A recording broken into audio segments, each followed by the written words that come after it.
My name is Julia Parker. I was 31 years old when my entire family erased me in a single night. Not slowly, not after years of arguments, overnight. One story was told, one version was chosen, and by morning, I no longer existed in the place I once called home. What makes it harder to explain is that my life looks calm now, stable, quiet. If you met me today, you'd never guess there was a moment when every call went unanswered. Every message disappeared, and people who had known me my whole life decided they no longer needed to hear my voice. I didn't scream, I didn't beg, I didn't even fight. I just watched my world close its doors all at once. I still remember thinking how strange it was that a single story could outweigh decades of showing up, how easily truth could be replaced by something more convenient, and how quickly silence could be mistaken for guilt. 1 month later, something happened that changed the balance completely. But before I tell you that part, I want to know something. What time is it where you're watching from right now? And where are you listening from? Stories like this have a way of traveling further than we expect. Before that night, I was the dependable one, the daughter who didn't cause scenes, the sister who kept things moving when emotions ran high. I learned early that families don't reward honesty as much as they reward harmony, and I was good at preserving it. I remembered birthdays, smoothed over misunderstandings, and filled in the quiet gaps so no one else had to sit with discomfort. My older sister, Rebecca Parker, lived differently. She was expressive, emotional, persuasive. People listened when she spoke, not because she was louder, but because she knew how to frame things. She understood which details to emphasize and which to leave out. I didn't see it as manipulation back then. I saw it as personality. Looking back, the pattern had always been there. When Rebecca was upset, everyone adjusted. When I was confused or hurt, I was expected to understand. It wasn't cruelty, it was convenience. I was easier to overlook because I didn't demand space. The day everything collapsed started like any other. No raised voices, no tension in the air. We spoke casually, exchanged small talk, made plans that never happened. If you'd asked me that afternoon whether my family would cut me off by nightfall, I would have laughed. That evening, Rebecca told a story. She didn't accuse me outright. She framed it as concern, as something painful she had been holding in. She spoke softly, carefully, as if she didn't want to hurt anyone. That was the brilliance of it. The story didn't sound like an attack. It sounded like a confession. I wasn't in the room when it happened. I found out afterward when the tone of every interaction shifted at once. Messages stopped coming through.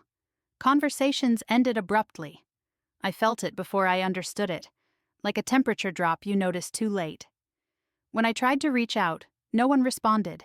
Not my mother, not my aunt, not the cousins who used to text me memes and updates. I checked my phone again and again, convinced it was a glitch. Then I opened the family group chat and realized it was gone. Not muted, gone. That was the moment it clicked. No one was waiting for my side of the story. No one needed clarification. The conclusion had already been reached. I replayed every recent conversation in my head, searching for a warning sign I'd missed. There was nothing, no argument, no confrontation, just a quiet decision made without me. I sent one message, a simple one, asking if we could talk. It stayed unread. By midnight, the silence felt deliberate, not emotional, not reactive, final. I didn't cry that night. I sat on the edge of my bed and stared at my phone, trying to understand how easily I had been removed. Not argued with, not rejected. Removed, like something unnecessary. What hurt the most wasn't losing them. It was realizing how little resistance it took. One story, delivered the right way, was enough to undo everything they thought they knew about me. I slept a few hours and woke up believing it might still be fixable. That morning, I called again. Straight to voicemail. I texted again. No response. I checked social media and realized I'd been quietly unfriended, blocked, erased. That was when I understood this wasn't a misunderstanding. It was a choice. By the end of that day, I packed a small bag. Not because I had been told to leave, but because staying where I wasn't wanted felt worse than walking away. I didn't make a scene. I didn't announce my departure. I closed the door behind me and stepped into a life I hadn't planned for. At the time, I thought that was the worst part of the story. I didn't know then that this was only the beginning. I woke up the next morning still believing there had been a mistake. Not because I trusted my family completely, but because my mind couldn't accept how quickly everything had gone quiet. I told myself people needed time, that emotions had flared, that someone would reach out once the night settled. I checked my phone before I even got out of bed. No missed calls, no messages, no late-night explanations sent in regret. The silence felt heavier in daylight, less dramatic and more deliberate. I sent another text, careful with my words, asking if we could talk. It stayed unread. That was the first moment I felt something shift inside me. Not panic, not anger. Something colder. The realization that no one was waiting to hear what I had to say. As the morning went on, I started piecing together what had happened without me. Rebecca's story hadn't been loud or aggressive. It didn't need to be. She had told it the way she always told things, with concern in her voice and sadness just visible enough to invite protection. She hadn't said I was a bad person. She had implied I was troubled, confused, unreliable. Someone who didn't mean harm but caused it anyway. That framing mattered. It allowed everyone else to feel compassionate while still cutting me off. They didn't have to confront cruelty or betrayal. They could tell themselves they were doing what was best for the family, for peace. What made it worse was how well the story fit. Not the truth, but the version of me they had already accepted. The quiet one. The one who didn't push back. The one whose absence would be easier to explain than her presence. By midday, I realized this wasn't going to blow over. I called my mother again. Straight to voicemail. I called an aunt I'd always been close to. It rang until it stopped. No follow-up, no text asking if I was okay. The message was clear without being spoken. I wasn't being punished. I was being dismissed. I started noticing small signs that told me how coordinated the silence was. I'd send a message to one person and see them active online minutes later, still not responding. Another would open my text and never reply. It wasn't confusion, it was agreement. What hurt most was that no one asked a single question. Not one. No one asked what had happened. No one asked me to clarify. No one wondered if there was more than one side. They accepted the story because it required nothing from them. No confrontation, no discomfort, no self-reflection. Sometime that afternoon, I heard from someone indirectly. A family friend who wasn't close enough to be involved, but close enough to know things. They didn't say much, just that everyone was worried and that Rebecca was having a hard time. I asked if anyone had asked about me. There was a pause before the answer came. No. That pause told me everything. There was one person who could have spoken up, a relative who had known me since I was a child, someone who had seen how I handled responsibility, how I showed up when it mattered. I thought about reaching out to them, asking them to say something on my behalf. Then I realized what that would cost them. They would have to choose, and choosing me would mean stepping out of line, risking being seen as difficult, complicating the narrative everyone else had already agreed on. I understood then that silence wasn't neutrality. Silence was a decision to stay safe. That understanding changed the way I saw everything. That night, I sat at my kitchen table with my phone in my hands and typed out a long message. I explained calmly. I corrected details. I clarified what had been misunderstood.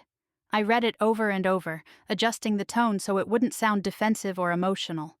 I made it as reasonable as possible. Then I imagined what would happen if I sent it.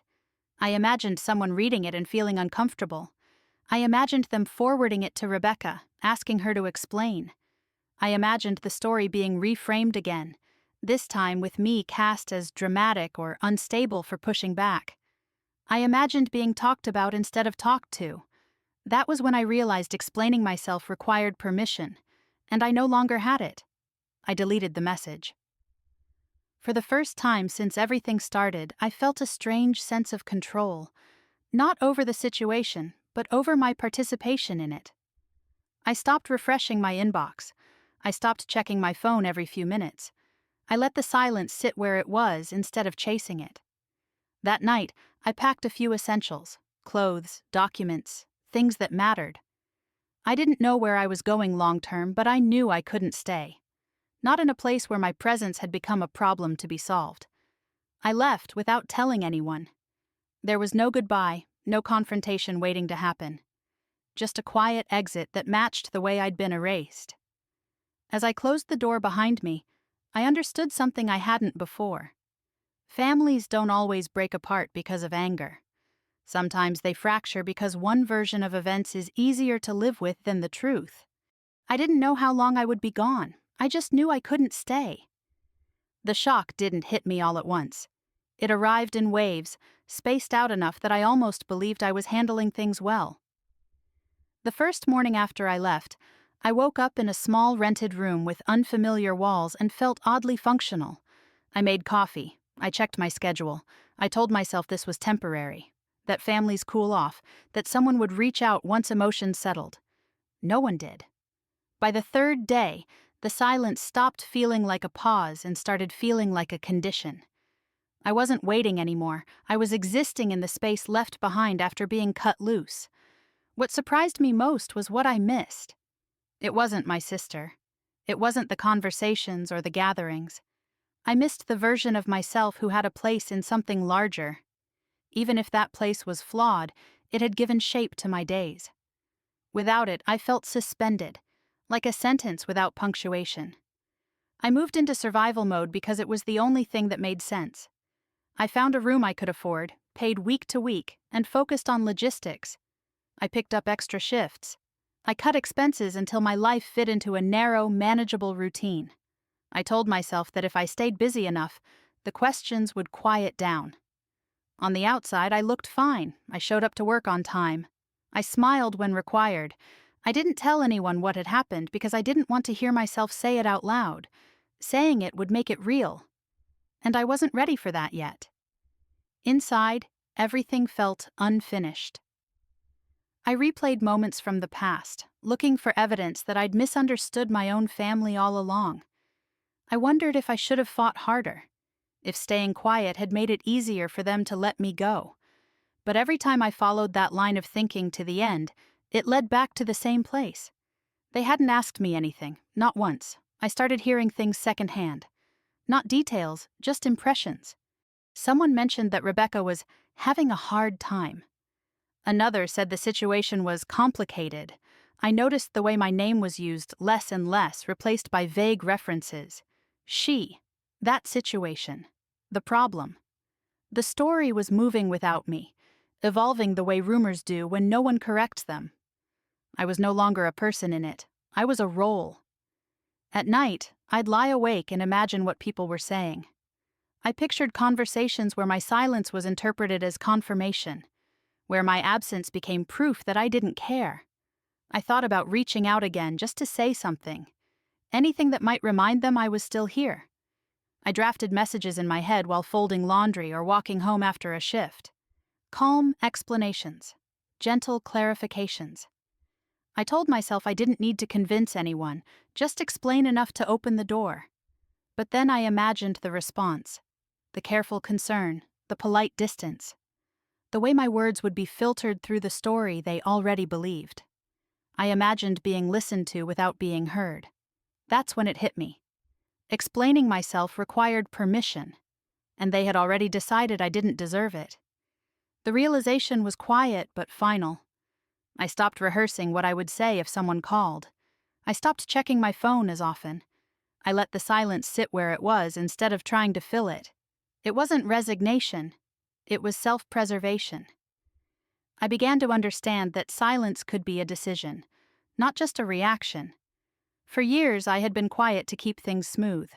Now, I was quiet to keep myself intact. My world shrank, but it also became clearer. I focused on work because it followed rules that didn't change overnight. Show up, do the job, get paid. There was comfort in that simplicity. I didn't have to perform emotional labor for anyone. I didn't have to prove I was worthy of staying.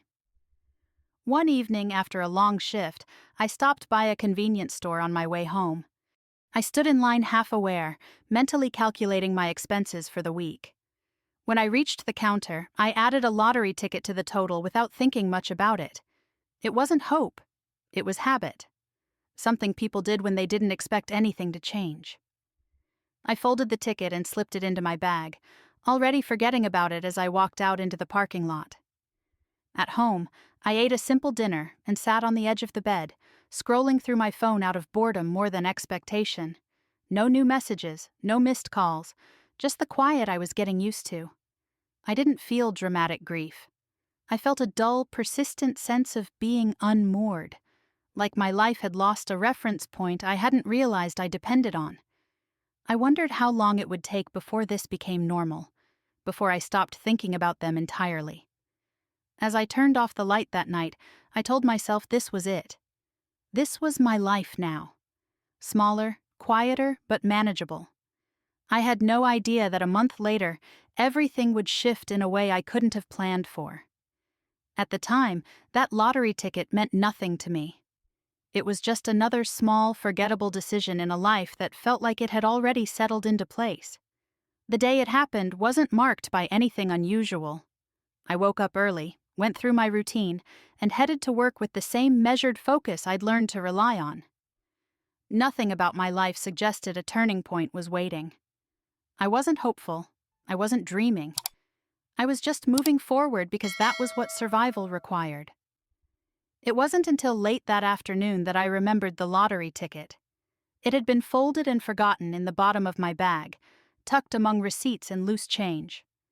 I found it while looking for my keys, almost threw it away, then paused out of idle curiosity. I pulled up the numbers on my phone, more out of habit than expectation. I checked once, then again.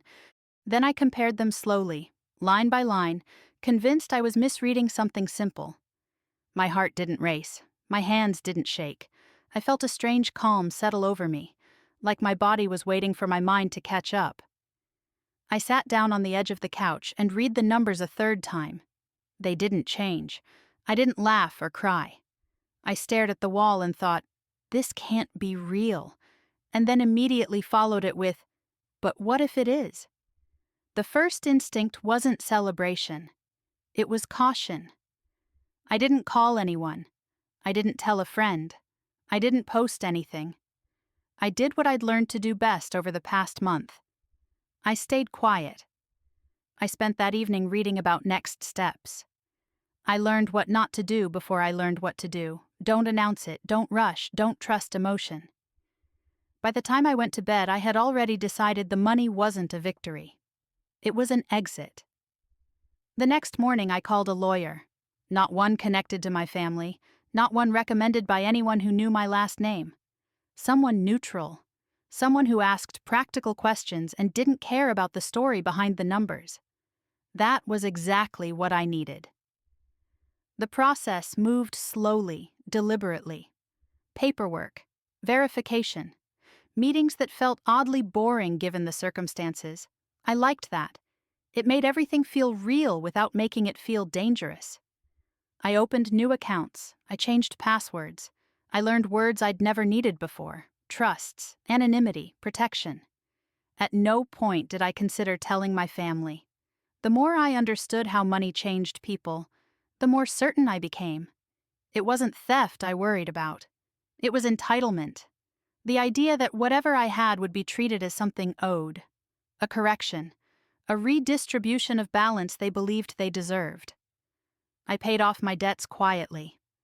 I didn't upgrade my life overnight. I kept going to work. I kept my routine. The money didn't feel like abundance. It felt like safety, something I'd never had without conditions attached. When it came time to buy a house, I didn't look for anything impressive. I wanted quiet, privacy, a place that didn't carry emotional history. I avoided neighborhoods near anyone I knew. I chose something modest, tucked away, with enough space to breathe but not enough to attract attention. Walking through it for the first time, I didn't imagine parties or holidays. I imagined silence. I imagined waking up without bracing myself. I imagined closing the door and knowing no one else had a claim to what was inside. I signed the papers without telling anyone. The pen felt heavier than it should have. Not because of the amount, but because of what it represented. For the first time, I was building something no one could take from me by changing a story. Moving in was anticlimactic. A few boxes, basic furniture, no ceremony. The first night, I sat on the floor with a takeout container and listened to the house settle around me. It didn't feel triumphant. It felt controlled. I noticed changes in myself almost immediately. I slept through the night. I stopped replaying conversations that had never happened. I no longer needed to be believed to feel steady. The need for validation had loosened its grip. Power, I realized, didn't announce itself. It waited. It let other people assume things. It stayed quiet until it was needed. For a brief moment, I believed the past was finally behind me, that the distance, the silence, and the careful planning had worked. I allowed myself to think I had outrun the version of my life that had been shaped by other people's decisions. That belief lasted exactly 1 week. It was a morning like any other. Coffee in hand, windows open, the kind of calm that felt earned. Then I heard the knock. It wasn't rushed, it wasn't hesitant. It was firm, familiar, and confident, like the person on the other side already knew the door would open. I stood still, listening, my body recognizing something my mind hadn't caught up to yet. The quiet I had built was about to be tested. And in that moment, before I took a single step toward the door, I understood something with absolute clarity. Leaving had given me space. Winning had given me leverage. But boundaries were the only thing that would keep what I'd built intact. I set my coffee down and walked toward the door, already knowing that whatever waited on the other side was not there to apologize. For a while, the life I built stayed exactly the way I needed it to be, quiet, predictable, mine. I woke up early, not because I had to, but because my body had finally learned it was safe to rest. Mornings were slow. Coffee by the window, a short walk through the neighborhood where no one knew my history and no one asked questions that came with expectations attached. The house didn't try to impress anyone. It didn't need to. It held my routines without commentary. I cooked simple meals, left dishes in the sink without guilt, and turned lights off in rooms I wasn't using. For the first time in years, there was no one waiting for me to fix something emotional before I could relax. What surprised me most was how quickly my nervous system adjusted. The constant alertness I'd carried for so long began to loosen. I stopped bracing myself before checking my phone. I stopped imagining arguments that never came. Silence wasn't something I endured anymore. It was something I chose. I started noticing the small benefits of being unentangled. Neighbors waved and went on with their day. A woman down the street complimented my garden and didn't follow it with a question about my family. At work, people cared about whether I showed up and did my job, not whether I fit into some emotional hierarchy. Belonging, I learned, didn't have to be negotiated. I let myself believe this was what healing looked like. Not closure, not apologies, just the absence of pressure. There were moments, though, when something felt slightly off. Not alarming enough to act on, just enough to register. A comment from a coworker about someone asking after me. A pause in a conversation that lingered a second too long. I dismissed it the way I always had, by telling myself I was reading into things. Old habits die hard. Information has a way of traveling without asking permission. I knew that. I had lived inside that reality for years. Names resurface, stories drift. People connect dots whether or not they belong together. I didn't need proof to understand that my existence had been noticed again. Instead of panicking, I paid attention. I took mental notes and said nothing. I made sure my routine stayed consistent. I checked that the locks were working properly. I reviewed the documents I'd tucked away when I moved in, not because I expected trouble, but because preparation had become second nature. That was the difference now. I wasn't reacting. I was observing. One afternoon, I caught myself standing in the entryway longer than usual, looking at the small table near the door. It held my keys, a folded piece of mail, and the calm reminder that this space answered to me. I moved a few things around, more for reassurance than necessity, then went on with my day. The house continued to do its job. It held my evenings. It held my rest. It didn't ask me to be anything other than present. That night I cooked dinner and ate it slowly, sitting at the counter instead of in front of the television. The windows were open. The air felt steady. I thought about how strange it was that peace could feel so unfamiliar at first, like a language you have to relearn. I didn't think about my family, not actively. They didn't occupy my thoughts the way they once had. If they appeared at all, it was as a distant idea, something abstract and no longer urgent. Before bed, I walked through the house and turned off the lights one by one. I paused at the front door, checking the lock, then checking it again. Not out of fear, out of awareness, the kind that comes from experience. I slept deeply that night. No dreams, no half-waking thoughts, just rest. The morning came quietly, sunlight through the curtains, the familiar sound of a neighbor's car starting down the street. I made coffee and stood by the window, letting the day settle into place. For a moment, I felt something close to gratitude. Not for the money, not even for the house, for the fact that I had survived the part of my life that tried to convince me I needed permission to exist. That was when I heard it. A knock.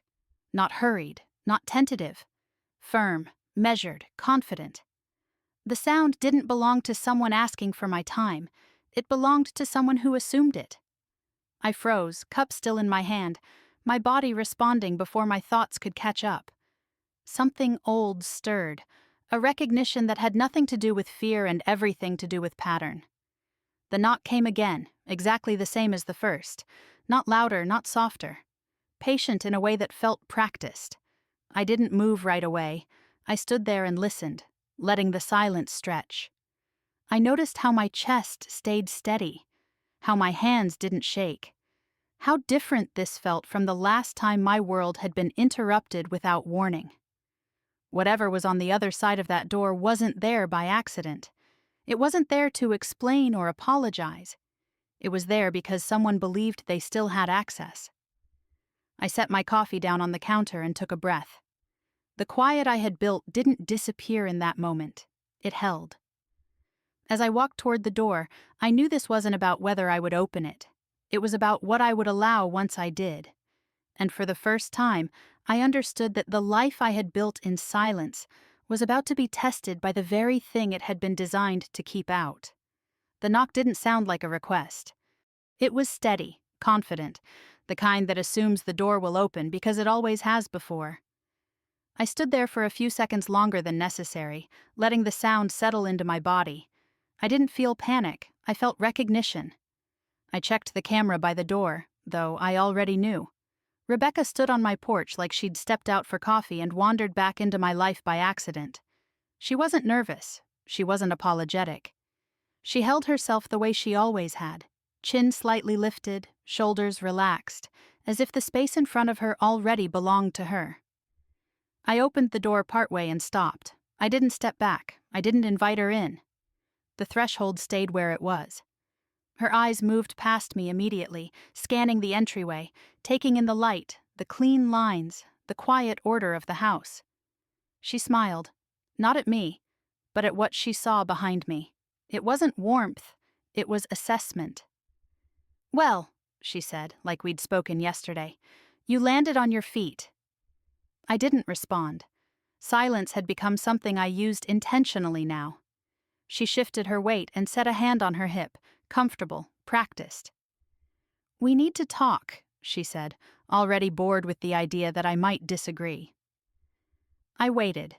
Rebecca exhaled as if I were the difficult one. "I'm not here to rehash the past," she said. "What's done is done. Everyone's moved on. It's healthier that way." Her voice carried that familiar blend of reason and authority, the tone she used when she wanted to sound generous. She glanced inside again, lingering this time, and that's when she said it. "This house," she said lightly, "I'm moving in too." The words landed without force, as if they'd already been agreed upon somewhere else. She didn't ask. She didn't wait. She said it the way someone states a plan that's already in motion. I felt something settle into place inside me, not anger, clarity. "No," I said. It was the simplest word I could have chosen. Calm. Complete. It didn't leave room for debate. Rebecca blinked, genuinely confused. "Don't be dramatic," she said. "This isn't about you and me. This is about family. You've got space. You've got resources. And after everything that happened, this is the least you can do." I didn't correct her version of events. I didn't remind her of the story she'd told or the night I'd been erased. I didn't defend myself. I had learned that explanations only feed the narrative someone else controls.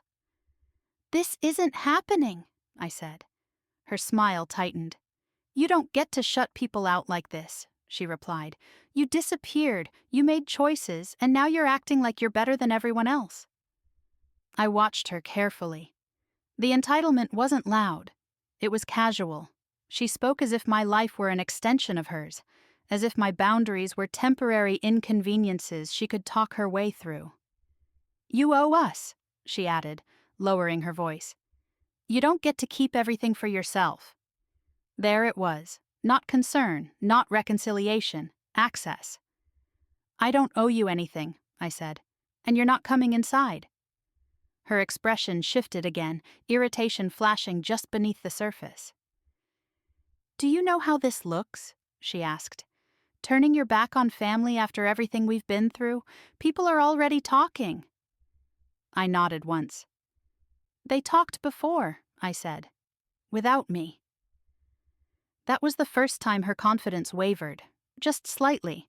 She wasn't used to me staying still. She was used to reactions, apologies, adjustments. She leaned forward, lowering her voice as if sharing a secret. "You can't just pretend we don't exist," she said. "You think closing a door changes anything?" "I'm not pretending," I replied. "I'm choosing." Rebecca straightened, her tone sharpening. "If you do this," she said, "you'll make things worse. Mom won't understand. No one will. You'll be the one who looks cruel." I looked at her then, really looked. The same certainty. The same belief that the right words could bend reality. I realized she wasn't asking for forgiveness or connection. She was testing whether the old rules still applied. "They don't have to understand," I said. "This isn't a discussion." For a moment, she said nothing. The silence stretched, heavy but controlled. I could feel her recalculating, searching for another angle. Guilt, obligation, fear. "You've changed," she said finally, like it was an accusation. "Yes," I said. "I have." She laughed softly, shaking her head. "You think money did this," she said. "You think you're untouchable now." I didn't correct her. Letting her believe that was easier than explaining the truth. This wasn't about money. It was about limits. "I'm going to ask you to leave," I said. Her jaw tightened. "You don't get to talk to me like this." "I just did." The words weren't sharp. They didn't need to be. Rebecca stood there for a few seconds longer, staring past me one last time as if memorizing the space. Then she stepped back, her smile returning, thinner than before. "This isn't over," she said. "You can't lock us out forever." "I'm not trying to," I replied. "I'm just not opening the door." I closed it then, slowly, deliberately. I felt the latch slide into place and listened as the sound sealed the moment. On the other side, I could hear her shift, then the faint sound of her footsteps retreating down the porch. I didn't move. I didn't rush to the window. I stood where I was and breathed until the house settled back into itself. I wasn't shaking. I wasn't relieved. I felt something better than either. I felt intact. I knew she wouldn't leave quietly. She never had. And I knew the next move wouldn't come from her alone. But for the first time since that night months ago, I understood something with certainty. The story didn't belong to her anymore. The quiet after she left was deceptive. The house didn't feel shaken, but I knew better than to believe that was the end of it. Rebecca had never handled being told no without trying to regain control somewhere else. It didn't take long. By that evening, my phone began to light up in a way it hadn't for months. Names I hadn't seen since the night I was cut off reappeared like nothing had happened. The messages followed the same pattern, almost word for word. Concern wrapped around accusation. Disappointment disguised as love. Your sister is really hurting. We're worried about you. This isn't how family treats each other. No one asked what she'd said at my door. No one asked why she'd shown up uninvited. They didn't need details. They already had a version that made sense to them. I read the messages once and set my phone face down on the counter. I didn't feel the rush of anxiety I used to. I felt distance, the kind that lets you observe without being pulled in. By the next morning, the tone shifted. Rebecca had moved fast. She always did. Her version of the encounter spread quickly, polished and familiar. I was cold now, changed, someone who had let money go to her head, someone who thought she was better than everyone else. The story worked because it built on the old one. I was still the problem, just upgraded. A few relatives reached out privately, their messages more hesitant. They didn't accuse. They asked careful questions that stopped just short of doubt. What really happened? Are you okay? Did something else go on? I answered none of them. That was the hardest part. Not responding when the door finally cracked open. But I understood what those questions were really asking. They weren't looking for the truth. They were looking for reassurance that the family could stay intact without anyone having to take a side. I wasn't interested in providing that comfort anymore. One message stood out among the rest. Short, direct. From someone who had always watched from the edges. They didn't ask me to explain. They said, "I don't know what to believe anymore." I stared at that line for a long time. Then I put my phone away. By the third day, the pressure increased. Calls came in waves. Some left voicemails heavy with disappointment. Others sounded rehearsed, like they'd been coached on what to say. The message underneath all of them was the same. Fix this. Make it easier for us. Rebecca sent one text, just one. You're tearing the family apart. I read it once and deleted it. That night, I sat at the kitchen table and drafted a message of my own. Not to defend myself, not to correct the lie, just to set terms. I kept it brief and factual, stripped of emotion. I will not discuss housing. I will not provide money. I will not revisit the story that was told about me. Any communication outside of those boundaries will be ignored. I read it twice, then sent it to the group email everyone still shared. Not as an argument, as a notice. The response was immediate. Some reacted with outrage, others with silence, a few with relief they didn't know how to name. The chaos didn't escalate the way Rebecca expected. It fractured. That's when the cracks really showed. People started contradicting each other. Timelines didn't line up. Details shifted. The story that had once felt solid began to wobble under the weight of repetition. Rebecca filled in gaps too quickly. Explained too much. She couldn't stand losing the center. The more she talked, the more tired everyone became. I stayed out of it. Days passed. The messages slowed. The urgency drained away as people returned to their own lives. Outrage takes energy. So does maintaining a lie. Eventually, attention moves on. Rebecca stopped reaching out altogether. I heard through someone else that she was furious, that she couldn't believe I'd cut everyone off. The irony didn't escape me. She had erased me overnight without hesitation. I had simply refused to step back into the role she assigned me. My life didn't change during any of this. I went to work, I came home, I watered the plants I'd started on the back porch. The house remained quiet in the way I'd built it to be. No knocks, no surprises. One afternoon I realized something that stopped me in my tracks. For the first time, the family was talking about each other instead of about me. I wasn't the missing piece anymore. I was the absence they'd learned to work around. The relief surprised me. I didn't feel victorious. I felt finished. That evening, I sat on the front steps as the sun went down, listening to the neighborhood settle. Somewhere else, conversations were still happening, judgments still being made, stories still shifting. But none of it required my presence. I had stepped out of the orbit. The door behind me stayed closed, not because I was afraid of opening it, but because I finally understood what it protected. And for the first time since the night I was erased, their silence didn't scare me at all. I didn't need them to believe me, I just needed them to stop knocking. Life didn't transform overnight after that. There was no dramatic reset, no rush of relief that fixed everything at once. What changed was quieter than that. My days continued in the same rhythm I'd built, but without the constant sense that something could be taken from me at any moment. I woke up when I was rested. I went to work and came home without replaying conversations that never happened. I cooked meals without thinking about who might judge them. The house held me the way it was meant to, steady and uncomplicated. It didn't ask me to perform. It didn't ask me to explain myself. It simply existed, and that was enough. I didn't destroy my family. I didn't set out to punish anyone. I didn't make speeches or demand accountability. What I did was step back and stop offering myself up as the solution to problems I didn't create. Distance did what confrontation never could. It revealed who needed access to feel comfortable and who could survive without it.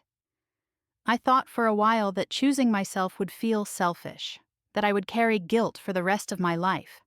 But what surprised me was how quickly the guilt faded once I stopped feeding it. Guilt needs reinforcement. It needs you to keep returning to the same dynamic. When I didn't, it lost its grip. I heard small updates here and there, always through other people. Rebecca had stopped talking about me, not because she understood, but because the story no longer worked the way it used to. Without my reaction, there was nothing to anchor it. No fresh outrage, no new material. Attention moved on, the way it always does. I didn't feel satisfaction hearing that. I felt something closer to neutrality. Her choices, her growth, her consequences, they were no longer my responsibility. Letting go of that role was one of the hardest things I'd ever done, and also one of the most freeing. The house became more than just a place I lived. It became a boundary.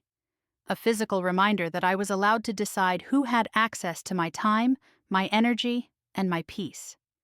Every locked door wasn't about fear. It was about intention. I used to believe that love meant endurance, that if you stayed long enough, if you explained yourself well enough, eventually you'd be understood. Now I know that love without boundaries isn't love at all. It's erosion. It wears you down quietly until there's nothing left to defend. There are people who will call that selfish, usually the same people who benefit from your exhaustion. What I learned is this: you can wish someone well without giving them a key to your front door. You can care about people without sacrificing your nervous system to keep them comfortable. And you can walk away from a story that was never written to include your truth. The best revenge wasn't the money, it wasn't the house. It wasn't even saying no at the door. The best revenge was building a life so steady that their chaos had nowhere to land. These days, my home is filled with quiet moments that don't require explanation. Friends who show up without expecting anything in return. Evenings that end without tension hanging in the air. Laughter that doesn't come at my expense. It took me a long time to understand that this kind of peace isn't boring. It's earned. I still keep the door locked at night. Not because I'm afraid someone will knock, but because it reminds me that I get to decide what stays out. Some doors don't close to punish what's on the other side. They close to protect what's growing behind them. If you've ever been told you were difficult for setting boundaries, or selfish for choosing quiet over chaos, you're not alone. If this story stirred something in you, maybe a memory, maybe a question you've been avoiding, you don't have to carry it silently. You can share your thoughts in the comments if you want, or just read and listen and know that other people have been there too. These stories don't end when the video does. They keep unfolding in small, private ways, in homes that finally feel safe. If you want to hear more stories like this, about family, boundaries, and what it really means to take your life back, stay with me here. Subscribe, come back, and be part of this space where quiet strength gets to be enough. Tonight, the door is closed. The house is still.